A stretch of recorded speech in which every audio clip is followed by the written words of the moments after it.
Vriende, baie welkom by hierdie week se episode van Wêreldwys hier op Marula Media. Dis ons heel laaste episode van hierdie potsending vir 2025 en daarom gaan ek probeer om 'n bietjie oorsig te gee oor van die belangrikste internasionale nuus van 2025. Dit was natuurlik so 'n jaar met omvangryke gebeure.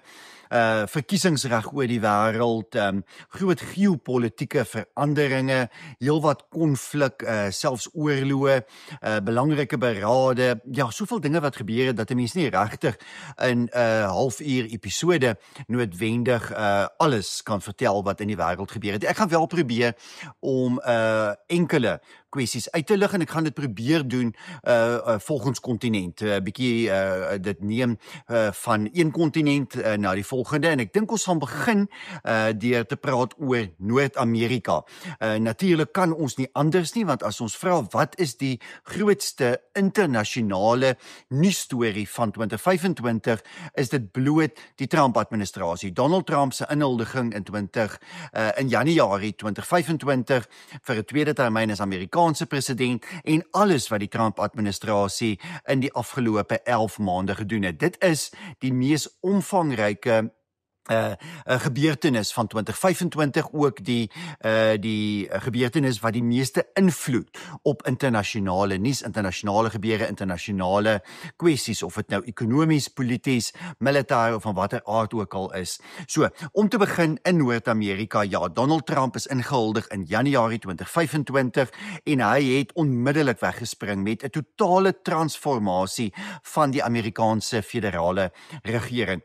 Staatsdepartemente is gesluit. Elon Musk is ingetrek met sy sogenaamde DOGE, die effektiwiteitsafdeling om die personeel van die federale regering te verminder, om dit te verklein, 'n groot poging om natuurlik eintlik 'n soort van doeltreffendheid in federale staatsdepartemente te verhoog. Dit het nie net gegaan oor personeelvermindering nie, maar ook 'n werklike intensiewe ondersoek na hoe geld aangewend word, hoe prosesse verloop, watter prosesse gevolg word in federale staatsdepartemente. Dit het onder andere daartoe gelei dat die reuse USAID, die Amerikaanse federale regering se humanitêre en ontwikkelingsbeen, kan mens dit noem, het was 'n reuse stuk bureaukrasie, dat USAID heeltemal gesluit is, ingelyf is by die Amerikaanse Departement van Buitelandse Sake, en uiteindelik herfokus het. Hier was ook 'n reuse kantoor van USAID in Suid-Afrika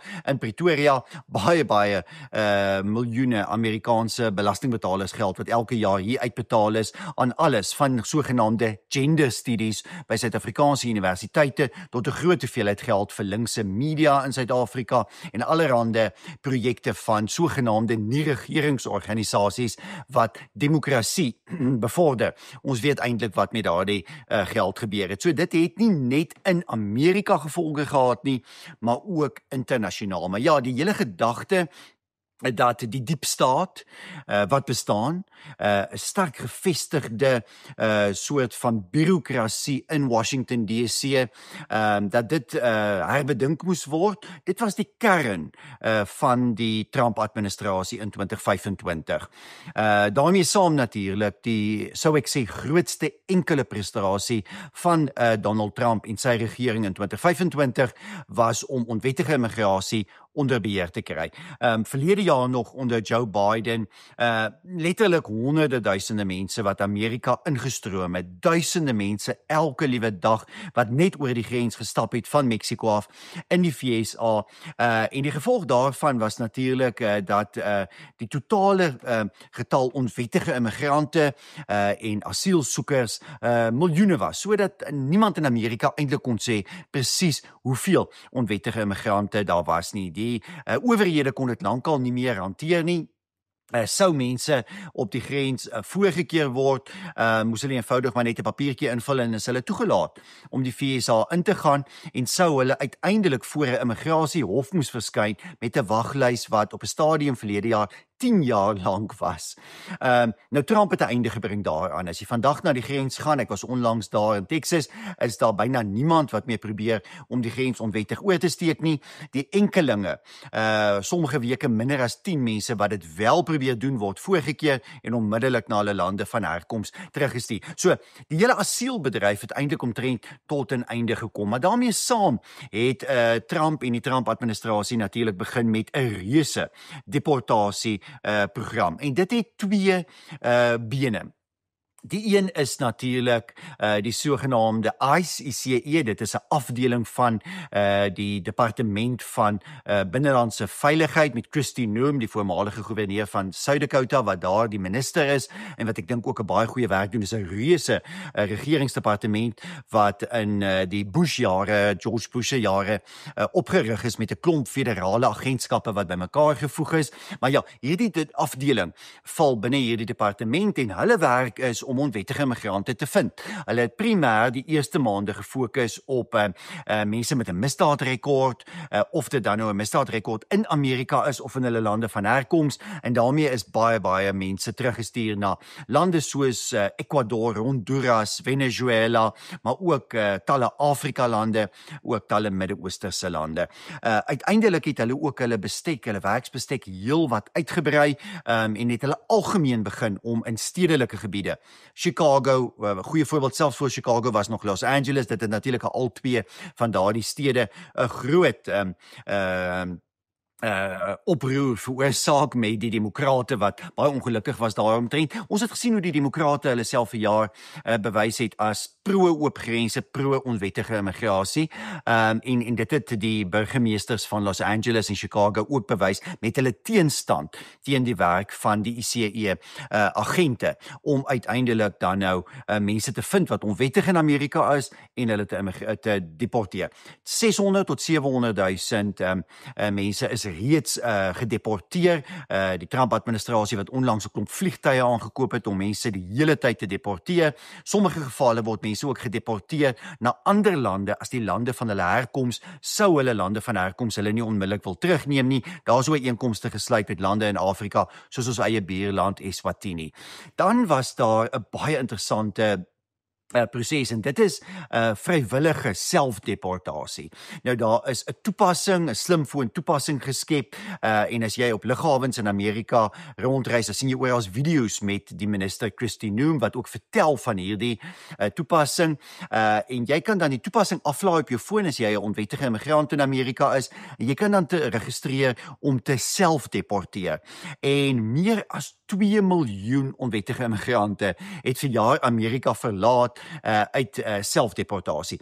Daar's groot voordele daarin. Jy kry 'n kontant bedrag, jy kry met ander woorde 'n paar $1000, lekker bedrag geld en die Amerikaanse regering betaal vir jou om terug te keer. Plus 'n groot voordeel, jy word nie verbied om in die toekoms weer na Amerika te gaan nie. So jy kan vanuit jou land van herkoms in die toekoms aansoek doen vir 'n toerismevisum, 'n werksvisum, dan selfs ook om moontlik te immigreer of dan nou as jy vir asiel of vlugtelingstatus of enige so iets sou wou aansoek doen. So dis 'n baie aantreklike proposisie, baie aantreklike aanbod vir onwettige immigrante en ek vermoed oor die volgende 3 jaar gaan ons sien dat nog miljoene onwettige immigrante Amerika sal verlaat. Dan was daar soos ek gesê het natuurlik byna 'n beëindiging van die aankoms van nuwe vlugtelinge, asielsoekers en onwettige immigrante.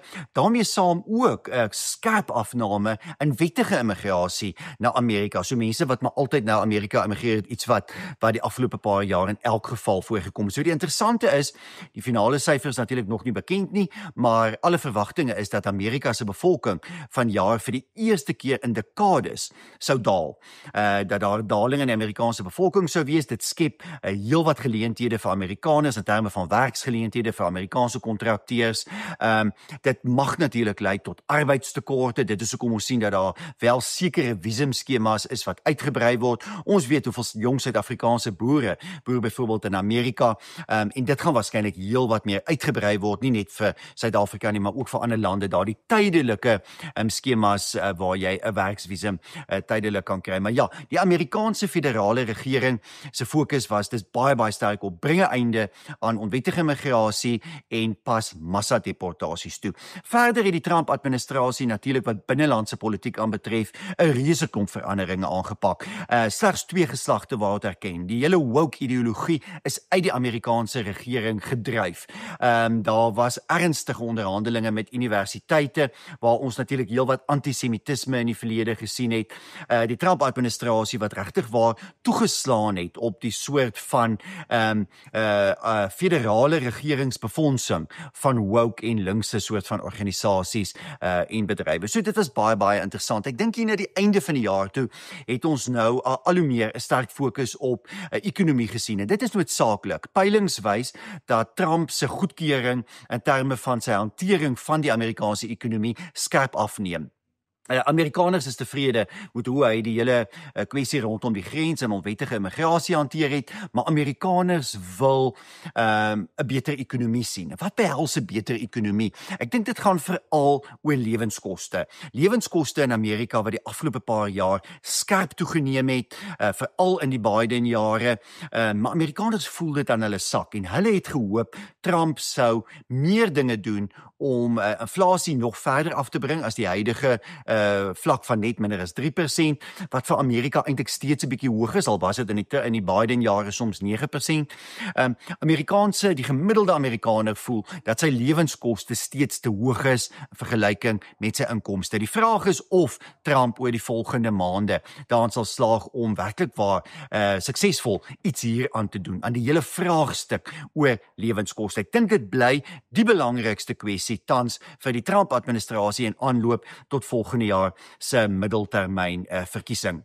Nou daar het natuurlik behalwe dan vir binnelandse politieke kwessies, ons kan op baie meer sê, jy kan op elke beleidsterrein verder daaroor praat, maar daar is nie vandag tyd daarvoor nie, maar dan het Trump natuurlik ook 'n interessante nuwe buitelandse beleid begin voer, en die beste wat ons daarvan gesien het was in die onlangs bekendgestelde nuwe nasionale veiligheidsstrategie, waarin dit duidelik is dat die Trump-administrasie Amerika sien as die leier in die westerse wêreld, wat die weste wil lei en dan wil toon aangee in die herstel van die westerse beskawing. Kommer oor wat in Europa gebeur met massa-immigrasie, die verval van soewereiniteit en identiteit en die oorregulasie deur die Europese Unie, die sensuur wat selfs toegepas word, mense wat sommer in hegtenis geneem word as hulle dinge op sosiale media sê. Dis baie duidelik Trump wat wil hê Amerika moet leiding neem in die herstel van die westerse beskawing. Trump sien die wêreld vanuit oogpunt van 2 magspole. Die een is 'n westerse Amerikaans geleide, demokraties, vryheidsgesinde wêreld. Die ander een is die Chinese geleide, meer autokratiese groepering van lande wat veral in die globale suide gesetel is. En Trump sien die natuurlike spanning tussen die 2 groeperinge en dat dit eintlik die globale magstryd van die toekoms behels. En 'n mens kan al die buitelandse beleid van die Trump-administrasie die afgelope paar maande daardeur opsom. Die feit dat Trump so graag 'n einde wil sien aan die oorlog in Oekraïne, dat hy eintlik voel Rusland moet nader aan die weste staan as aan China, dat hy bekommerd is dat wanneer China en Rusland nader aan mekaar beweeg, dit 'n groot bedreiging vir die weste inhou. Sy pogings om 'n einde te bring aan die oorlog in die Midde-Ooste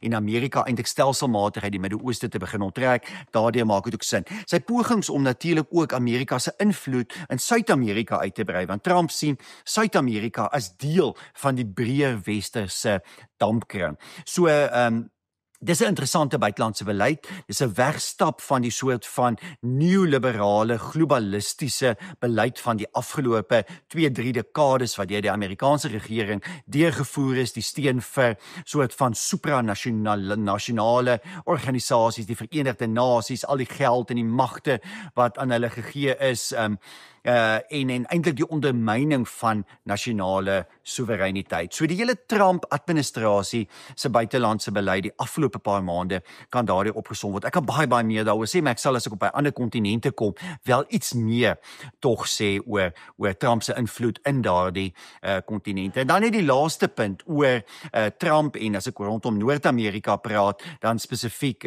natuurlik Trump se uitreik na Afrikaners, sy uitvoerende bevel wat hy in Februarie onderteken het, die vlugtelingprogram vir Afrikaners, die erkenning aan Afrikaners, dis baie belangrik, dis wesenlik, dis vir ons, maar ook internasionaal het dit in 2025 natuurlik baie groot in die nuus gewees, dit was 'n groot internasionale nuus storie gewees, en die mens kan dit nie ontken nie, daarmee saam die feit dat Trump natuurlik baie sterk fokus op westerse volkere, westerse groepe reg oor die wêreld en maniere om hulle te ondersteun. Dis 'n kort opsomming van Trump in 2025. Ek wil eintlik net hierdie segment afsluit want ek praat eintlik oor Noord-Amerika en Noord-Amerika bestaan nie net uit die VSA nie, om te sê natuurlik het Kanada 'n nuwe eerste minister gekry, Mark Carney, weer 'n linksliberale of progressiewe eerste minister. Kanada het baie probleme, spanning met Amerika, byna geen ekonomiese groei nie. Daardie probleme is nog nie opgelos nie. Daar's heelwat kommer in Kanada tans oor die toekomstige pad vir die Kanadese ekonomie. In Mexico, interessant genoeg, is daar 'n beter verhouding met die VSA. Alles is nie uitgesorteer nie, maar die land se linkse leier Claudia Sheinbaum wat wel daarin slaag om tog 'n soort van vergelyk met Trump te kon ontwikkel, en vanjaar het ons gesien dat die handel tussen Amerika en Mexico selfs verder toegeneem het. Dit is nou beide lande se grootste handelsvennote, Amerika wat geweldig baie uitvoer en invoer na Mexico, dis omgekeerde wat natuurlik ook waar is. So die handel tussen daardie twee lande wat wel van groot belang is.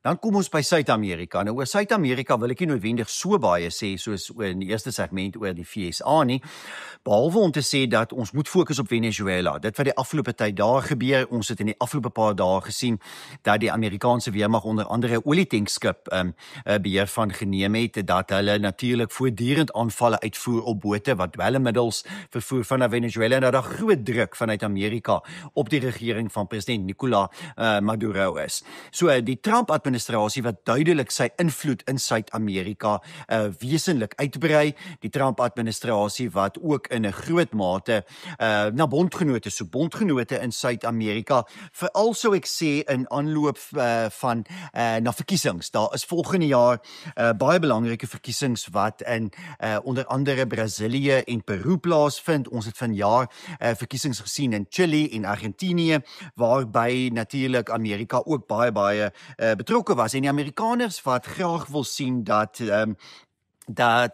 daar toenemend regerings verkies word in Suid-Amerika wat noue bande met die VSA het, maar wat ook ideologies nader aan die Trump-administrasie staan.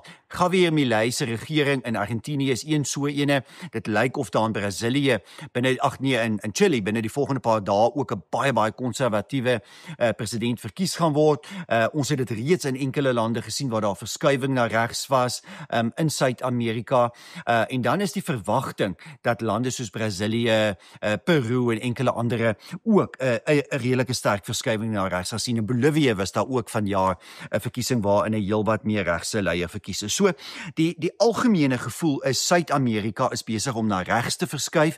Dit is in reaksie op massa-immigrasie. As jy na Chili kyk, 'n goed ontwikkelde land, 'n land wat 'n paar jaar gelede een van die veiligste lande, dalk die veiligste land in Suid-Amerika was, massa-immigrasie veral uit Venezuela het reuse probleme geskep, het misdaad, tekort aan behuising, onderwys, alles wat ontwrig is in die land, en daarom die skerp verskuiwing na regs. Ons sien dieselfde in soveel ander lande. Sosialisme is in Suid-Amerika soveel getoets die afgelope dekades. Ek dink wat gebeur in Suid-Amerika, as jy soek na voorbeelde van die mislukkings van sosialisme, dan kan jy net na Suid-Amerika gaan kyk. Jy kan net gaan kyk na byvoorbeeld Argentinië, 'n land wat 120 jaar gelede een van die rykste 5 lande in die wêreld was per capita.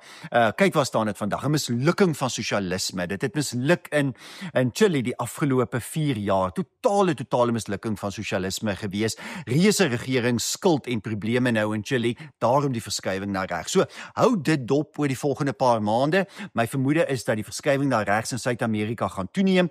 Jy gaan waarskynlik 'n meerderheid van regse regerings in Suid-Amerika sien en hulle almal gaan noue bande met die Trump-administrasie hê en Trump gaan probeer om dan nou deur dit soort van Amerikaanse magsblok te vestig deur die Amerikas en natuurlik dan ook met bondgenote in Europa.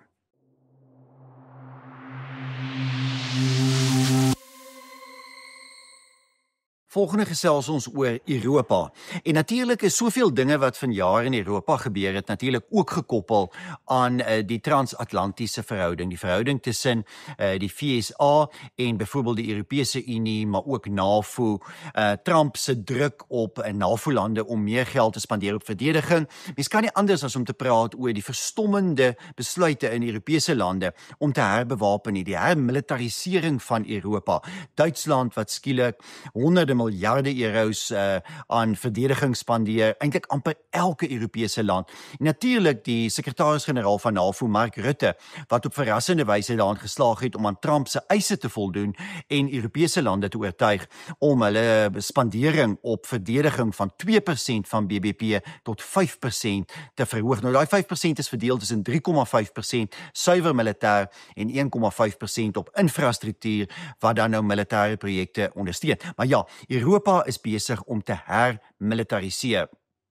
Die verhouding tussen Europa en die Trump-Amerika is 'n interessante verhouding. Ek dink daar is 'n vereenvoudiging in baie gevalle by baie kommentators en mense oor hoe hierdie verhouding lyk, asof Trump teen Europa gekant is en Trump Europa met 'n stok slaan en Trump 'n soort van anti-Europa houding het en selfs pro-Russies sou wees. Dis natuurlik nie waar nie. Trump wil graag sien dat daar 'n soort van Europese herstel moet wees. Wat het ons die afgelope paar jaar in Europa gesien en wat het vanjaar voortgeduur? Massa-immigrasie, veral van mense uit die noorde van Afrika en die Midde-Ooste, geweldige toename in die moslimbevolking in die meeste Wes-Europese lande, immigrante wat in baie Europese lande reeds 15 of 20% van die bevolking uitmaak en dan as jy ook nog tweede en derde generasie immigrante bytel, al soveel as 30% in sommige Europese lande. Dit verander Europese lande intern. Jy sien die aanvalle op Jode byvoorbeeld in lande soos Nederland en Frankryk en in Engeland. Europa is besig om te verander en Amerika is bekommerd oor daardie veranderinge en dit het 'n soort van natuurlike spanning tussen Amerika en Europa ontwikkel, maar nie noodwendig 'n konflik en 'n slegte verhouding nie. As jy kyk die direkte toegang wat Europese leiers tot Trump het, Keir Starmer van Brittanje, Emmanuel Macron, Mark Rutte, die sekretaris-generaal van NAVO, selfs die president van die Europese Kommissie, Ursula von der Leyen, ek dink aan die nuwe kanselier van Duitsland, Olaf Scholz, Giorgia Meloni van Italië, hulle het almal maklike toegang tot Trump, meer as een keer almal van hulle die Witte Huis besoek. En daar is 'n direkte kanaal, daar's 'n kanaal waardeur die partye mekaar tog wel verstaan. Dit beteken nie dat Europa se probleme in 2025 opgelos is nie. Die meeste probleme in Europa het verdiep. Ons sien byvoorbeeld in die Europese Unie in Brussel heelwat verdeeldheid.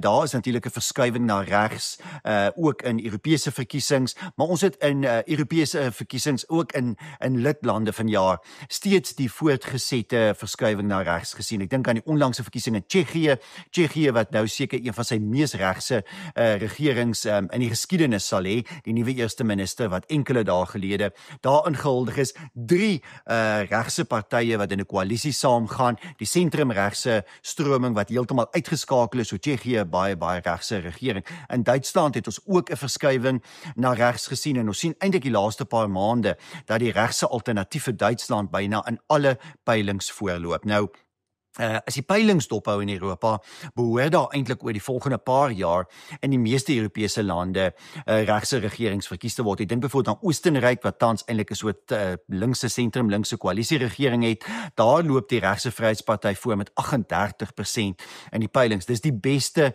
prestasie vir 'n regse party in die hele Europa tans in peilings. Ons het dan ook onlangs die verkiesing in Nederland gesien, en daar was dit wel iets anders.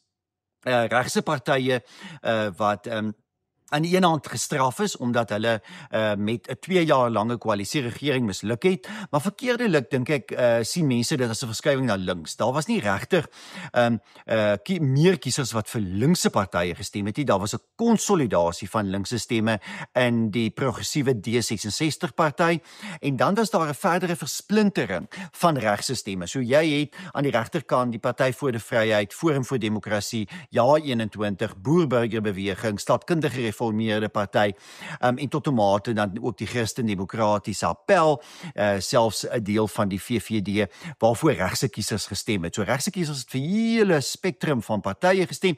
Daai partye hou nie almal van mekaar nie en sal verseker nie met mekaar almal in 'n koalisie weer saamwerk nie. So nou sit jy in koalisieonderhandelinge in Nederland, waar mens waarskynlik 'n soort van sentrum-linkse regering gaan kry, ten spyte daarvan dat 'n meerderheid van kiesers in Nederland vir regse partye gestem het. So jy gaan 'n bietjie sentrum-regse partye hê wat met linkse en sentrum-linkse partye in 'n koalisie sal saamwerk. Maar oor die algemeen, die tendens van 'n verskuiwing na regs in Europa duur steeds voort. Europa se probleme neem toe.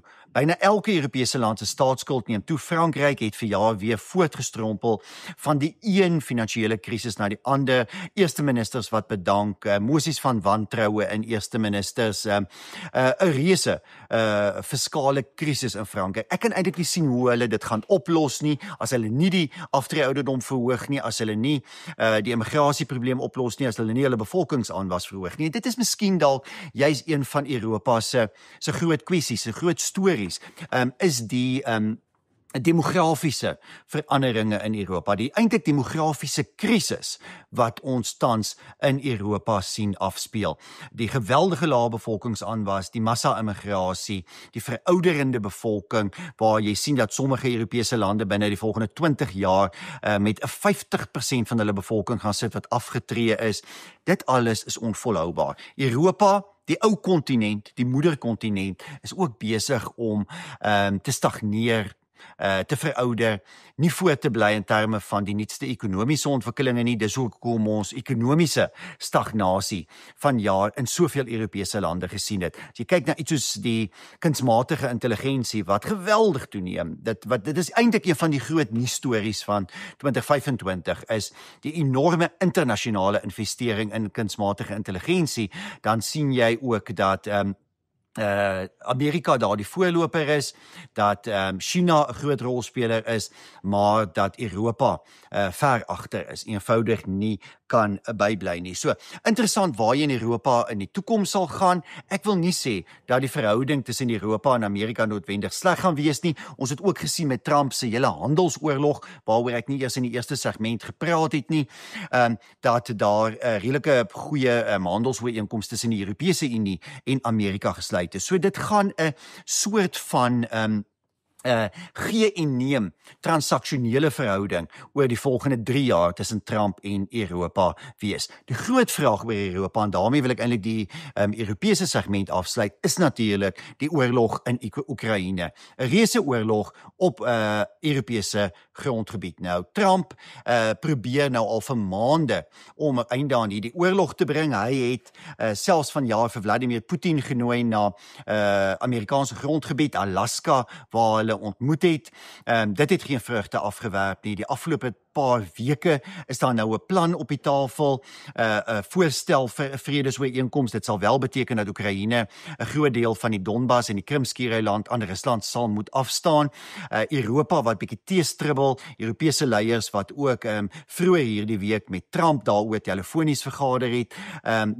Sal daar vordering gemaak word? Kan daar 'n einde kom aan die oorlog in Oekraïne? Hierdie oorlog het groot skade aangerig aan die Europese ekonomie met geweldige stygings in energiekoste omdat daar nie meer goedkoop gas en olie uit Rusland ingevoer word nie, maar ook natuurlik omdat Europese lande reuse bedrae geld aan Oekraïne aanhou skenk en wapens aan Oekraïne beskikbaar stel. Dit is onvolhoubaar. Die oorlog moet tot 'n einde kom. Die vraag is of daar uiteindelik binne die volgende weke iets op die tafel geplaas kan word wat vir almal aanvaarbaar sal wees. Vladimir Putin kan nie vertrou word nie. Dit moet ons vir mekaar reguit en eerlik sê.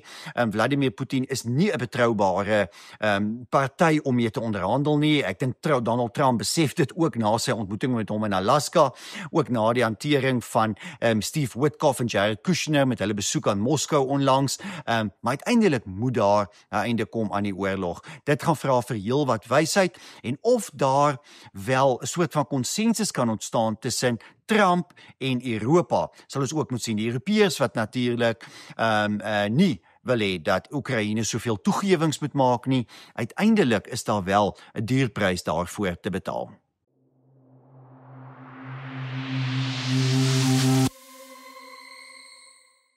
Volgende wil ek gesels oor die Midde-Ooste. Nou ja, die Midde-Ooste is natuurlik nie 'n kontinent nie. Dit is 'n streek of 'n gebied wat oor verskillende kontinente strek, maar 'n mens moet wel die Midde-Ooste half apart hanteer en uniek hanteer, want natuurlik was daar vanjaar belangrike gebeure in die Midde-Ooste en ek gaan nie probeer om oor alles te praat nie. Ons het gesien dat Bashar al-Assad uit die kussings gelig is in Sirië en dat 'n voormalige lid van die Islamitiese staat, eintlik 'n terroris, nou die president van Sirië is en hy selfs in die Withuis verwelkom. Natuurlik wil die Amerikaners hê dat Sirië moet stabiliseer en dat daar einde daar aan die konflik moet kom. Dan het ons sien die kortstondige oorlog tussen Israel en Iran, Amerika wat betrokke geraak het met aanvalle op Iran se kernaanlegte. Presies hoe dit oor die volgende maande en jare gaan uitspeel moet ons sien. Iran wat duidelik steeds aspirasies het om sy kernprogram verder te ontwikkel, maar dit was wel 'n suksesvolle oorlog, dan ten minste net kortstondig vir die Amerikaners en vir Israel. Amerika en Israel wat nou saamgewerk het vanjaar om verskillende anti-Israeliese magte in die Midde-Ooste terug te stoot, die sukses in Libanon teen Hezbollah, die sukses in Sirië, ook dan in Iran, ook teen die Houthis in Jemen waar die Houthis geweldig verswak is vanjaar. En dan natuurlik die groot storie is die oorlog in die Gaza-strook waar Israel 'n verwoestende stryd teen Hamas gevoer het en uiteindelik die Trump-administrasie wat 'n vredesooreenkoms daar onderhandel het. Nou, ons is nou op die punt waar die tweede fase van daardie vredesooreenkoms geïmplementeer moet word. En die vraag is of al die partye gaan saamwerk om dit te verwesenlik. Die Israeliese weermag wat teruggetrek het uit groot dele van die Gaza-strook, relatiewe rustigheid wat tans daar heers, die gijslaers wat vrygelaat is, die liggame van gestorwe gijslaers wat aan Israel oorhandig is, maar nou moet daar 'n internasionale vredesmag ontplooi word en 'n tussentydse regering gevestig word. Dis twee baie moeiliker stappe. Die Verenigde Nasies het reeds die Amerikaanse vredesplan goedgekeur, eintlik sy eie gemaak. Arabiese lande sal moet saamwerk om hierdie plan nou verder te implementeer. Dit is die groot vraag waar ons kom aan die einde van 2025 is, sal hierdie tweede fase van die ooreenkoms verder geïmplementeer kan word. 2025 was 'n jaar van kragdadigheid vir Benjamin Netanyahu, Israel se eerste minister, want hy het natuurlik hierdie reuse oorlog gevoer teen Hamas. Die vraag is ook hoe gaan die toekoms vir hom lyk? Hy het steeds sake teen hom. Hy hoop op hierdie stadium vir 'n presidensiële vryskelding. Anders het hy groot uitdagings in die hof binnekort. Dan mag natuurlik ook weer binnekort 'n verkiesing in Israel wees en dit mag ook dinge verander. Maar vir nou Netanyahu wat steeds sterk in beheer is in Israel, en die groot vraag, kan Hamas verder eintlik ontwapen word en kan die Gaza-strook werklik waar stabiliseer, behoorlik regeer word, heropgebou word oor die volgende paar jaar en sal dit lei en kan dit lei tot 'n Palestynse staat wat in vrede naas Israel bestaan. Dit is wat almal eintlik wil hê. Die Amerikaners wil dit hê, Europa wil dit hê. Israel wil dit miskien nie nou hê nie, maar uiteindelik is dit tog wel die langtermyn doelwit wat sal moet gebeur. So, iets baie belangrik wat ons maar sal moet dophou, is hier die vraagstuk oor die tweede fase van die implementering van die vredesooreenkoms. Maar ja, aan die einde van 2025 minder konflik eintlik in die Midde-Ooste as waar ons 'n jaar gelede was. So, interessante verwikkelinge daar en natuurlik groot Amerikaanse invloed wat vanjaar daar uitgespeel het.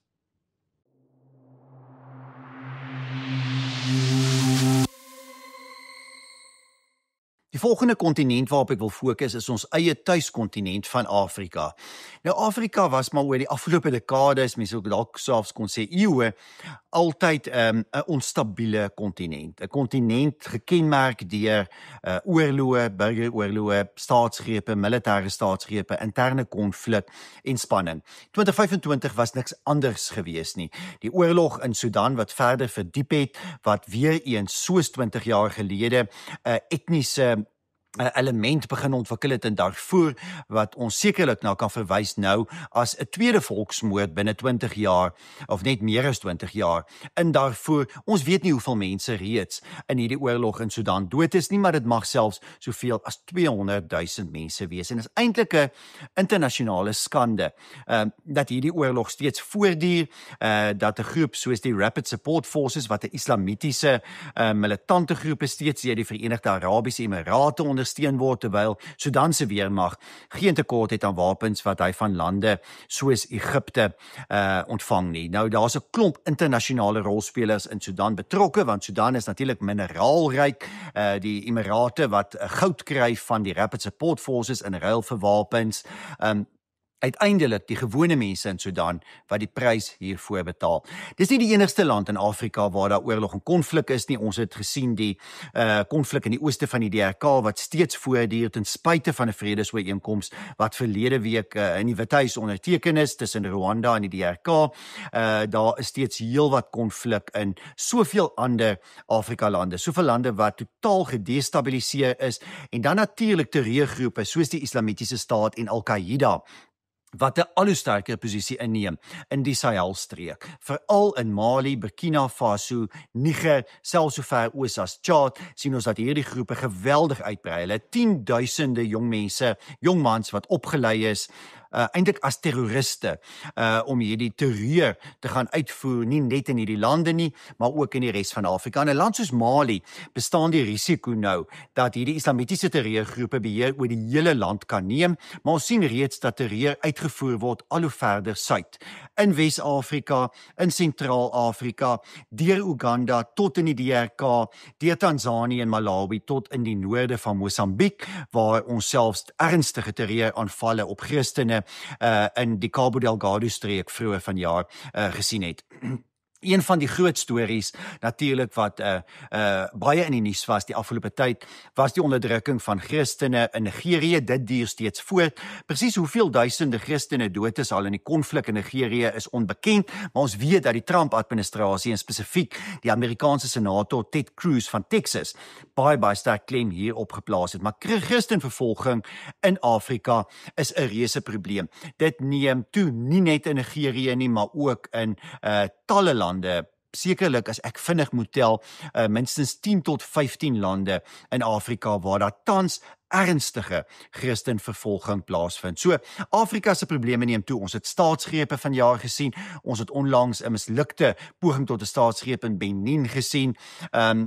Jy sit met redelik verswakte regerings en dan hierdie voortdurende pogings tot om lande te destabiliseer of dan self staatsgrepe uit te voer. Niks van dit het verbeter nie. Ongelukkig was daar ook 'n groot agteruitgang in demokrasie vanjaar. Daar was heelwat verkiesings wat plaasgevind het. Nader aan ons is een wat my die meeste bekommer, Tansanië, waar ons gesien het dat daar geweldige onderdrukking van die oppositie in Tansanië was, met oppositieleiers wat nie kon deelneem nie, die regerende party wat reuse oorwinning behaal het, en sedertdien geweldige onderdrukking van oppositiegroepe, maar ook die burgerlike samelewing in Tansanië. Dis nie net tot Tansanië beperk nie, dieselfde het in talle lande in Afrika gebeur, waar daar die afgelope paar maande verkiesings plaasgevind het. Afrika bly 'n kontinent van reuse geleenthede.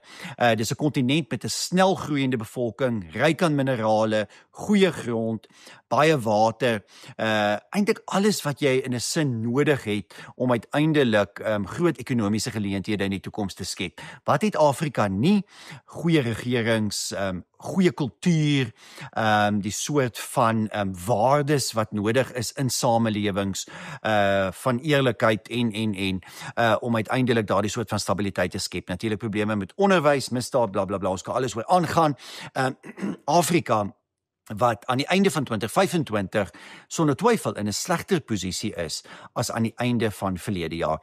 Nou, wat is Suid-Afrika se rol in dit alles? Ons moet oor Suid-Afrika se rol binne die Afrika-konteks praat en daaromtrent was die G20-beraad dan seker een van die belangrikste gebeure, die eerste G20-beraad op Afrika grondgebied en 'n beraad wat eintlik vir Afrika baie moes beteken, want Afrika se skuldlas moes bespreek word, die beleggings in Afrika, 'n hele klomp kwessies oor Afrika wat op die agenda moes wees en op was, maar ek dink nie noodwendig wat tot groot en wesenlike besluite gelei het wat werklik waar 'n wesenlike impak maak op die toekoms van Afrika nie. So ja, dit was goed en mooi dat die G20-beraad in Afrika plaasgevind het op die Afrika-kontinent. Of Suid-Afrika se invloed in Afrika nog wesenlik is, twyfel ek. Dis interessant ook dat die Amerikaners, terwyl Amerika natuurlik tans so 'n gespanne verhouding met Suid-Afrika het, dat die Amerikaners hulle verhouding dramaties versterk met byvoorbeeld Kenia veral, Zambië ook, Angola tot 'n mate, en 'n hele handvol ander lande. Ek dink aan die DRK, maar veral ook Rwanda, en ook enkele lande in Wes-Afrika, ook in Noord-Afrika natuurlik. So, Amerika se verhouding wat sleg is met Suid-Afrika, maar al hoe sterker raak met talle ander lande op die Afrika-kontinent. Die Afrika-kontinent hou steeds geweldige potensiaal in. Suid-Afrika hou daardie potensiaal in. Die vraag is of Suid-Afrika oor die volgende paar jaar daarin gaan slaag om steeds die poort, die toegangsroete tot die res van Afrika te wees vir ander lande in die wêreld. China buit Afrika uit. Die toegang te kry tot hulpbronne, die geweldig baie geld te leen aan Afrika-lande teen hoë rentekoerse as die IMF en die Wêreldbank en natuurlik die geweldige storting van Chinese produkte in die Afrika-mark. Dis eintlik een van die groot nuusstories van 2025 is die geweldige toename in Chinese uitvoere na Afrika. Dit het met meer as 20% toegeneem, terwyl Afrika-lande se uitvoere na China met net 2% toegeneem het. So 'n reuse handelstekort wat Afrika-lande met China het. Die Chinese sien maar net 'n groot mark waarin hulle produkte kan stort. En is eintlik 'n skande en 'n tragedie dat Afrika-lande toelaat dat China hulle so geweldig uitbuit.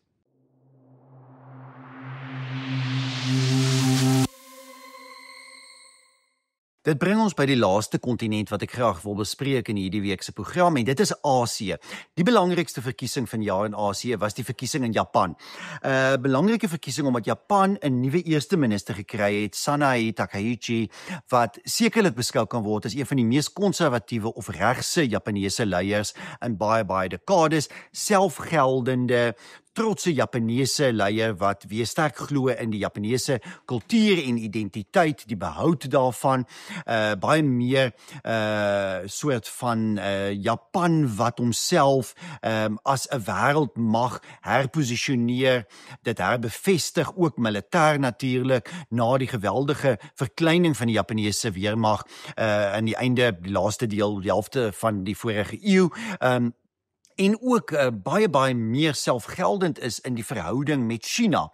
So, baie fascinerend, 'n bondgenoot vir Amerika en Donald Trump. Jy kan sien daar's 'n baie warm verhouding tussen die twee leiers. Takaichi wat 'n uitgesproke konservatiewe leier is, baie belangrike verkiesing. Ek dink Japan gaan 'n baie interessante land wees om oor die volgende tyd dop te hou. Ek dink ons gaan ook sien minder immigrasie na Japan, baie meer ingesteldheid rondom die beskerming van die eie in Japan. Daar was ook verkiesing in Suid-Korea. Die land het na die regse mislukkings van die vorige regering linkse 'n regering gekry, maar die Suid-Koreaanse regering wat wel 'n goeie verhouding ook met Amerika het, omdat Amerika steeds natuurlik soveel invloed in Asië het. Daar was in enkele ander Asiatiese lande ook verkiesings vanjaar gewees, maar ek dink die groot storie in Asië bly, voordat ek by China kom, natuurlik ekonomies van aard.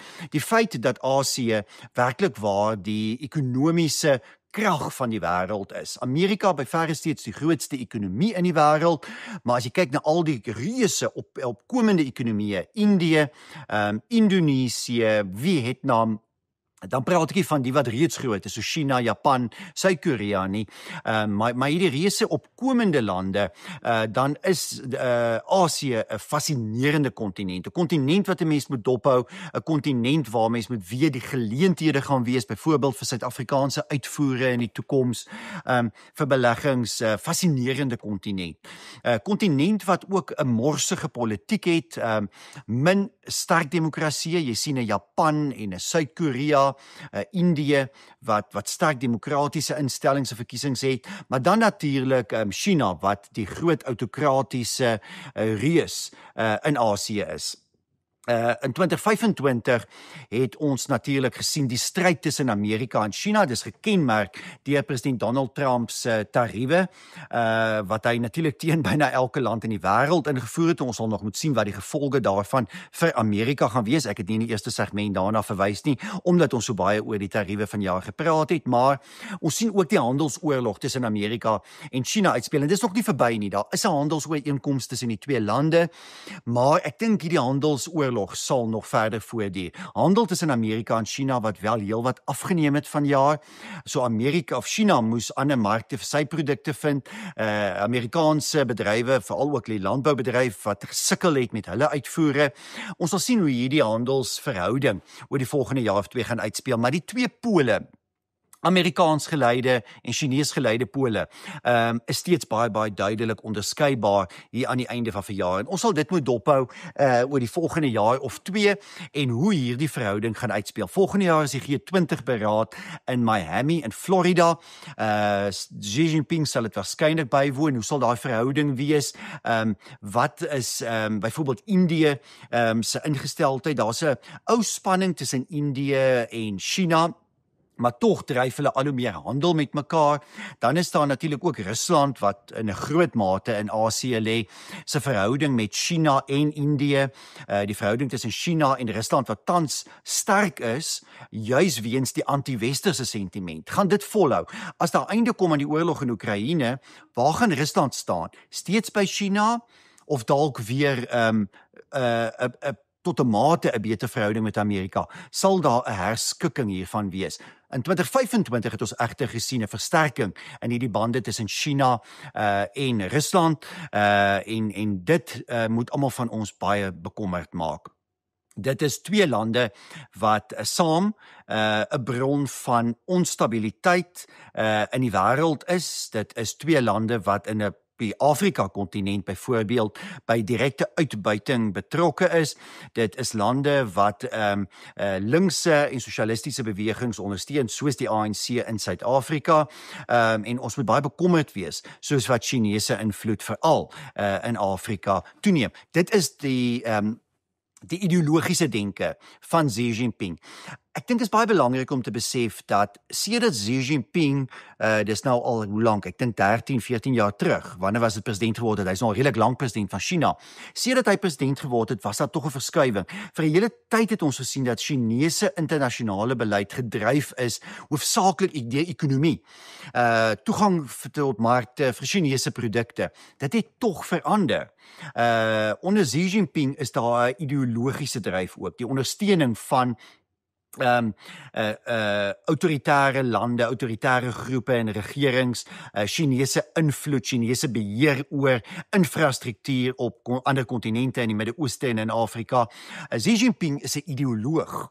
Hy wil 'n wêreld sien wat lyk soos China, en wat gelei word deur China. Dit is gevaarlik vir die Weste, vir almal van ons wat glo in 'n westerse beskawing. Hou dit 'n groot risiko in, en presies hoe dit gaan uitspeel oor die volgende jaar of twee sal ons nog moet sien.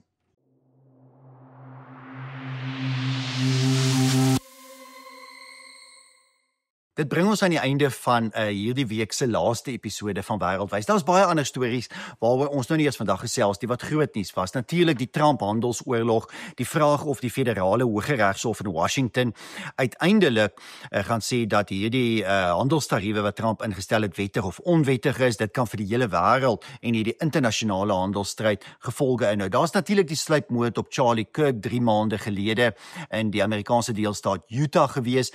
Dit het gelei tot 'n reuse onderskeid tussen bewegings in Amerika, maar ook internasionaal, nuwe klem op linkse geweld wat natuurlik wêreldwyd toeneem, die geweldige linkse geweld en aanvalle deur linkse groepe. Ook in hierdie geval was dit natuurlik baie duidelik gewees. En ja, dit het natuurlik ook gelei in sommige gemeenskappe tot 'n Christenherlewing, ook onder jong mense. Iets waaroor ons bly moet wees en waaroor ons sekerlik positief moet wees. Dan het die Katolieke Kerk natuurlik 'n nuwe paus gekry. Die eerste Amerikaanse paus in die geskiedenis. Nou, Paus Leo die 14de moet ons nog mooi sien ideologies presies watter rigting hy inslaan. Daar was 'n gevoel gewees dat hy op verskeie punte redelik konservatief is, maar dan as ons kyk na sy onlangse uitsprake oor onwettige immigrasie en asiel en so aan, is dit 'n baie linkse soort uitspraak, amper 'n anti-Trump uitsprake wat hy in die laaste paar weke gelewer het. So ja, dit gaan verseker baie interessant wees. En dan het ek toevallig verwys natuurlik na hierdie reuse AI of kunsmatige intelligensie boom wat plaasgevind het. Daar het vir jaar 'n $2 triljoen investering in kunsmatige intelligensie in Amerika plaasgevind. Dis reusagtig. Sommige mense sê hier's 'n borrel besig om te ontstaan. Waarskynlik nie binnekort nie. Dis 'n bedryf wat nog geweldig aan toeneem, maar kyk hoe verander dit reeds ons lewens. Kyk hoe verander of hoe gebruik ons reeds almal al hierdie bekende kunsmatige intelligensie toepassings op verskeie maniere. Dit gaan almal van ons se lewens oor die volgende paar jaar raak. Sonder twyfel 'n baie groot storie. Daar's baie meer om oor te gesels, maar julle het almal die hele jaar die nuus gevolg. Ek wil baie dankie sê vir almal wat getrou elke week wêreldwys gekyk of geluister het, wat ingeteken is op ons kanaal. Baie dankie daarvoor. Mag julle 'n geseënde Kersfees hê, 'n baie voorspoedige 2026. Versprei asseblief hierdie week se episode van Wêreldwys. Stuur dit asseblief aan vir julle vriende op WhatsApp, plaas dit op jou WhatsApp status, deel dit op Facebook of X of waar ook al jy op sosiale media is. Help ons om meer mense te kry om na Wêreldwys te kyk of te luister. Lewe gerus 'n kommentaar. Ek sal verseker hierdie vakansie almal se kommentaar lees. Baie dankie aan julle. Dit is net mense wat kyk hierna en luister hierna wat dit vir ons moontlik maak om elke week 'n episode van Wêreldwys beskikbaar te stel. Vroeg in 2026 is ons terug. Tot dan, totsiens.